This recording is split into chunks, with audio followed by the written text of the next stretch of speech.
Ada adab, ada akhlak, itu beda. Awas hati-hati, ada yang salah paham tentang akhlak. Nggak bisa bedakan apa akhlak, apa adab, itu lain. Kalau adab, itu nilai kemuliaan yang didapatkan lewat proses pendidikan. Belajar. Kemudian membentuk peradaban. Karena itu saat syarat untuk mendapatkan adab dan peradaban, itu syaratnya bukan iman, syaratnya belajar. Makanya di Mesir ada peradaban dulu, peradaban Mesir, peradaban Mesopotamia, ya, peradaban Yunani. Apakah saat itu beriman semua? Belum tentu. Kalau dia mau belajar, dia bisa mendapatkan adab dan bisa membangun peradaban. Makanya banyak orang beradab di Jepang, banyak. Disiplin, ngantri betul Pak. Jadi kalau benar-benar antum masuk ke tempat gak ngantri, ketahuan antum gak beradab. Bahkan untuk naik eskalator pun dibagi. Kanan untuk yang buru-buru, kiri untuk yang stay tinggal. Gak bisa antum ngobrol kanan kiri itu. Di sebagian eskalator dipersempit cuma satu aja jaraknya, satu orang aja. Ya. Itu adab. Disiplin ada. Selandia Baru bagus-bagus, disiplin. Ya, jujur. Saya kemarin ke Jepang, di Tokyo. Itu mau lewat zebra cross, mau nyebrang.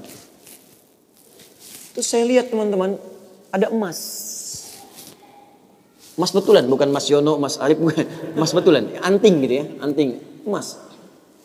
Disimpan di satu tempat, di pinggir jalan. Ya, di dekat portal itu. Saya tanya ini kenapa nggak ada yang ngambil? Saya tahu sebetulnya, karena tiap tahun kita kunjungan ke sana, ke masjid kita di sana. Katanya, Masya Allah Ustaz, di sini kalau ada barang apapun ditemukan di jalan, tidak ada yang berani ngambil. Kalau dia di jalan tempat orang lewat, akan dipindahkan ke pinggir. Ya, supaya tidak rusak, tidak terkena injakan orang dan sebagainya. Dan mudah orang menemukannya. Jadi kalau dia nyusur kemana, cari ke pinggirnya. Ya, kalau kemungkinan dia bisa nyampaikan, dia cari petugas kepolisian terdekat, dia sampaikan. Supaya dicarikan siapa pemiliknya. Kalau bisa diantarkan. Itu adab namanya. Adab.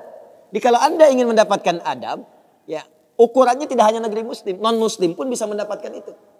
Tapi akhlak beda. Akhlak itu nilai kemuliaan yang dihasilkan dari proses ibadah kepada Allah Subhanahu wa taala. Makanya ada orang beradab tapi belum tentu berakhlak. Nilai kemuliaan yang dihasilkan dari ibadah, dan itu fitrah kehidupan. Makanya kehidupan kita saat diciptakan, ya prosesnya disebut khalaq. Iqra bismi rabbikal ladzi khalaq, proses penciptaannya. Yang menciptakan disebut Khaliq. Quran surah Quran surah 96 ayat 1, sekarang Quran surah 15 ayat 28. Wa idz qala rabbuka lil malaikati inni khaliqum basyara. Di proses penciptaannya disebut khalaq, penciptanya disebut Khaliq. Makanya Allah disebut sang Khaliq. Kita makhluk.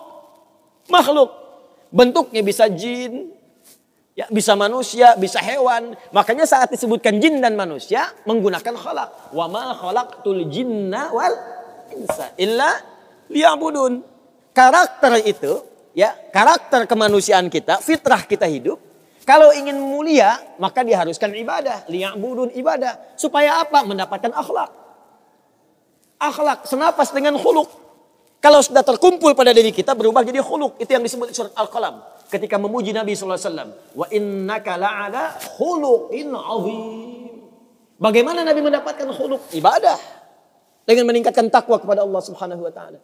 Makanya diminta kita sholat, diminta kita puasa, baca Al-Quran supaya punya akhlak. Apa diantara akhlak itu nilai kemuliaannya? Maaf, bukan sekedar disiplin.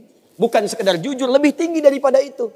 Bagaimana meninggalkan semua yang tidak baik. Khamar tidak baik. Zina tidak baik. Hati-hati, zina gak bagus. Khamar tak bagus. Siapapun di muka bumi, mohon maaf, sekalipun pelakunya pasti akan menolak zina. Ya, pezina dengan pezina menikah. Yang satu selingkuh dengan yang lain. Pasti dia akan katakan, kamu selingkuh. Padahal dia zina juga. Silakan cek. Mabuk sama khamar. Makanya dalam Islam khamar dilarang. Karena itu ketika Anda sholat, tujuannya apa? Membentuk akhlak. Apa diantaranya? Quran surah ke-29 ayat 45. Utlu ma uhya ilaika minal kitab wa aqimis shalah innas sholata tanha anil fahsya'i wal munkar. Fahsya itu perilaku buruk dari syahwat. Ya, pornografi, porno aksi, zina, LGBT, transgender, macam-macam itu fahsya. Mungkar, keburukan yang diingkari oleh hati, sumbernya nafsu perut dan akal. Membunuh, merampok, korupsi, ya, berdusta, kolusi, macam-macam mungkar. Ini sifatnya akhlak. Makanya mohon maaf kalau Anda katakan orang Jepang berakhlak, orang Selandia Baru berakhlak, itu Anda kurang pengetahuan. Beradab betul, berakhlak belum tentu. Karena di sana disiplin tapi mabuk jalan terus.